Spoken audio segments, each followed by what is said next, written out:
میرے والد صاحب نے میری زندگی مجھے پلینٹف کو ہبہ کیا ہے، گفٹ کیا ہوا ہے، اور اس کے ساتھ میرے دیگر بہن بھائیوں کا کوئی تعلق نہیں ہے۔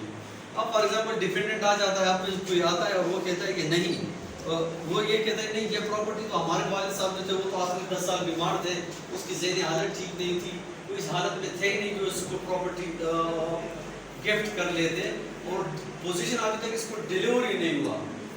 گفٹ کے لیے جو سب سے امپورٹنٹ انگریڈینٹ ہے، one of the most important ingredient acceptance تو لازمی ہے، مطلب پوزیشن لازمی دینا ہے۔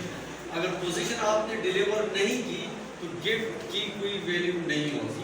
تو اگر یہ جو بات ہے یہ میں نے اسپیسیفک اپنے ریٹن اسٹیٹمنٹ میں یہ بات شامل کر دی ہے۔ اگر میں نے نہیں کی، اور فار ایگزامپل یہی جو پلی تھی، پلینٹف کہہ رہے ہیں کہ مجھے میرے والد صاحب نے گفٹ کیے، دیگر بہن بھائیوں کے اس کے ساتھ کوئی تعلق نہیں ہے، ان کا اس کے ساتھ کوئی واسطہ نہیں ہے، ڈیفینڈنٹ آتا ہے اور وہ کہتا ہے کہ مجھے اس کا علم نہیں ہے کہ اس کو گفٹ کی گئی ہے کہ نہیں کی، تو اس طرح کا جو رپلائی دے گا، اس رپلائی کو جو اسپیسیفک ڈینائل نہیں ہوگی، it is known as evasive reply. Evasive reply کا کیا مطلب ہے؟ ٹال مٹول نہیں، اس کا ایفیکٹ کیا ہوگا ایویسو رپلائی کا؟ It amounts to admission. Yes سر۔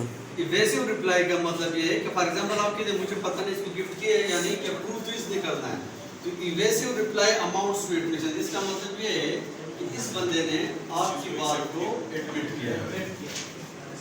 پلی آف سیٹ آف کے بارے میں کسی کو علم ہے؟ اور کاؤنٹر کلیم میں فرق ہے۔ پاکستان میں دیر از نو کنسیپٹ آف کاؤنٹر کلیم، مگر جو منی سوٹ میں جو ہم کاؤنٹر کلیم لیتے ہیں، منی سوٹ میں it is known as set off. Money suit کے علاوہ دیگر چیزوں میں ہم کاؤنٹر کلیم نہیں لے سکتے۔ جو کاؤنٹر کلیم ہوتا ہے وہ منی سوٹ میں اگر ہم لیتے ہیں، ٹھیک ہے، اس کو ہم کہتے ہیں سیٹ آف، سوری کاؤنٹر کلیم، اس کو ہم کہتے ہیں سیٹ آف۔ یہ بہت ہی امپورٹنٹ ہے اور اس کو فالو نہیں کرنے کی وجہ سے اکثر دوبارہ لیٹیگیشن شروع کرنی پڑتی ہے اور اکثر کیس ٹائم بعد بھی ہوتا ہے۔ ڈیفینڈنٹ کا ایک رائٹ بنتا بھی ہے، جس طرح انہوں نے کہا کہ فار ایگزامپل پلینٹف کہتا ہے کہ اے جو پلینٹف ہے، یہ پلینٹف کہہ رہا ہے کہ ڈیفینڈنٹ نے اس کے 20,000 روپے دینے ہیں۔ پلینٹف کا موقف ہے کہ 20,000 روپے ڈیفینڈنٹ نے اس کو دینے ہیں۔ اب ڈیفینڈنٹ آتا ہے، ڈیفینڈنٹ اپنی جوابداؤں میں کہتا ہے کہ اس کے 20,000 تو ہے میرے ذمے، مگر میں نے اس کو اس کاروبار کے مد میں یا جو بھی کے درمیان جو ہو رہا ہے، اس نے مجھ سے 25,000 لیے تھے، یا اپنے 20,000 کاٹے اور اس نے مجھے 5,000 روپے دینے ہیں۔ اگر یہ پلی ڈیفینڈنٹ لے گا اپنے ریٹن اسٹیٹمنٹ میں، اگر اس نے یہ پلی لی تو کورٹ اس کے ریٹن اسٹیٹمنٹ کو ایز اے پلینٹ تصور کرے گا، ٹھیک ہے۔ اس ہمیشہ کورٹ فیس جو لگاتا ہے، کورٹ فیس جو ہمیشہ لگاتا ہے وہ پلینٹف لگاتا ہے، مگر جب ڈیفینڈنٹ کاؤنٹر کلیم لے گا، پلی آف سیٹ آف لے گا، تو اس صورت میں ڈیفینڈنٹ کا جواب جو بھی ہے اس کو بھی ایز اے دعویٰ ٹریٹ کیا جائے گا، اس پر بھی کورٹ فیس لگے گی، اور اگر ڈیفینڈنٹ پروف کرتا ہے کہ 5,000 اس نے مجھے ایکسٹرا دینے ہیں، میرے اس کے ذمہ 25,000 روپے تھے، تو اس صورت میں یہ جو اس نے پلی لیا ہے، جو کاؤنٹر کلیم لیے، سیٹ اپ کی جو پلی لیے، تو یہ اس کو ڈگری ہو سکتی ہے۔ سوٹ ہمیشہ ڈگری ہوتا ہے in favour of the plaintiff, suit ہمیشہ ڈگری ہوتا ہے۔ یہ جو پلی آف سیٹ آف ہے، پرنسپل آف سیٹ آف ہے، ڈاکٹرن آف سیٹ آف ہے، یہ ایکسیپشن ہے اس کا۔ یس سر، سمجھ آئی؟ یس سر۔ اب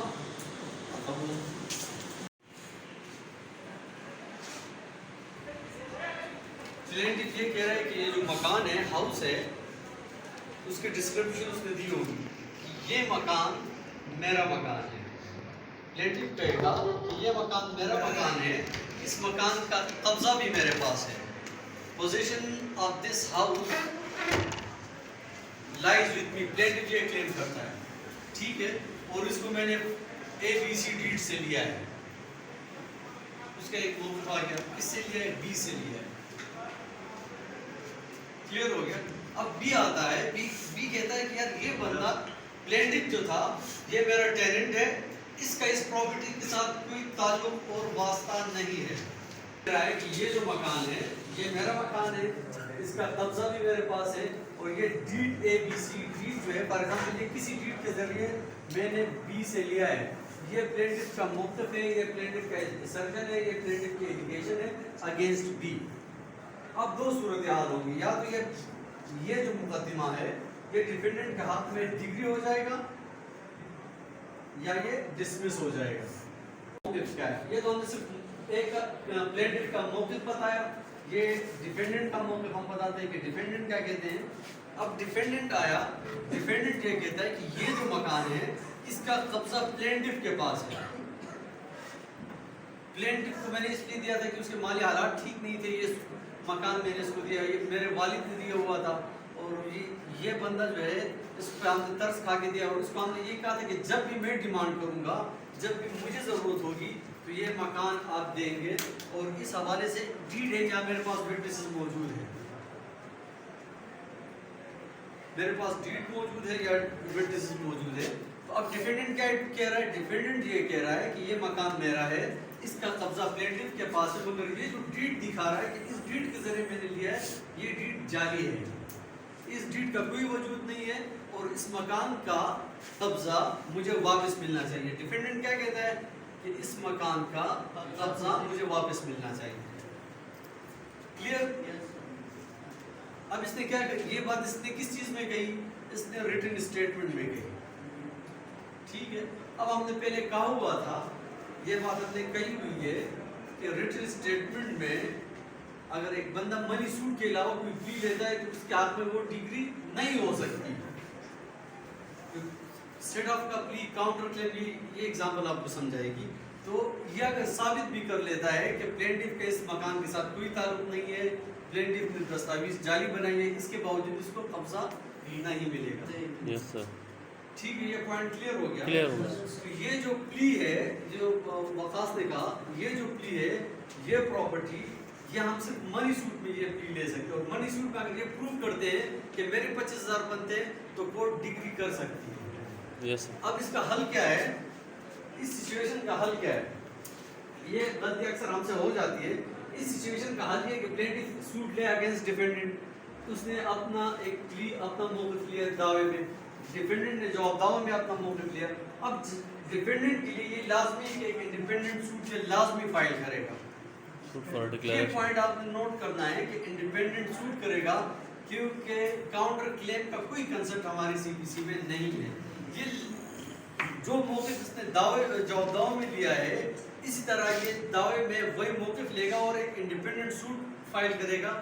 اس سوٹ میں کہے گا کہ یہ مکان میرا ہے, یہ ڈیڈ ہے, اور اس مکان کا قبضہ مجھے دیا جائے گا. اگر یہ انڈیپینڈنٹ سوٹ فائل نہیں کرے گا, اور اس نے جو پلینٹف نے جو سوٹ فائل کیا تھا تو اس میں اس کو کوئی ریلیف نہیں. یہ انڈیپینڈنٹ سوٹ فائل کرے گا, پلینٹف اس کے انڈیپینڈنٹ سوٹ میں جواب دے گا, اور جس کیس میں جو پہلا سوٹ ہے, سوٹ پرائر ان ٹائم, جو پلینٹف نے جو پہلے سوٹ کیا تھا وہ سوٹ اور یہ سبسیکوینٹ سوٹ, یہ دونوں ایک ہی کورٹ میں چلیں گے. یس سر. یہ دونوں ایک ہی کورٹ میں جائیں گے, اور جب یہ ایک ہی کورٹ کو مارک ہوں گے, پہلا سوٹ اور سیکنڈ سوٹ جب یہ ایک ہی کورٹ کو مارک ہوں گے, تو اس کے بعد ان کو کنسولیڈیٹ کیا جائے گا, ان کو ایک ساتھ چلایا جائے گا, ان کو کلب کیا جائے گا, یہ یکجا چلیں گے. اردو میں اس کے لیے ورڈ یوز ہوتا ہے یکجا, اور انگلش میں اس کے لیے ہوتا ہے کنسولیڈیٹ. عام طور پر جو رول ہے وہ یہ ہے کہ فار ایگزامپل ایک سوٹ ڈیفینڈنٹ نے جمع کرنا ہے, کیونکہ اس کو تو ریٹ اسٹیٹمنٹ میں ریلیف نہیں مل سکتا. جب اس نے سوٹ فائل کیا, دونوں ایک ہی کورٹ میں چلے گئے, تو ان میں سے کوئی بھی پارٹی یا کورٹ سوموٹو بھی یہ کہے گی کہ دونوں پارٹیز نے جو سوٹ لائے ہیں یہ ایک ہی پراپرٹی کے متعلق ہے. اگر ہم ان دونوں سوٹس کو یکجا نہیں کریں گے تو ایک تو پارٹیز کو انکنوینئنس ہوگی, الگ الگ ڈیٹ ملیں گے, الگ الگ شہادت ریکارڈ کرنی ہوگی, اور چانسز ہوں گے کہ کنفلکٹنگ ججمنٹ ہے. فار ایگزامپل پہلا سوٹ آج فیصلہ ہوتا ہے, دوسرا سوٹ سال بعد ہوتا ہے, جج صاحب چینج ہوئی ہے, شہادت الگ ہوئی ہے, تو اس میں یہ ہو سکتا ہے کہ کنفلکٹنگ ججمنٹ ہے. کنفلکٹنگ ججمنٹ سے بچنے کے لیے, انکنوینئنس آف دا پارٹیز سے بچنے کے لیے, کورٹ اور پارٹیز کا ٹائم بچانے کے لیے ان دونوں سوٹس کو یکجا کرنا پڑے گا.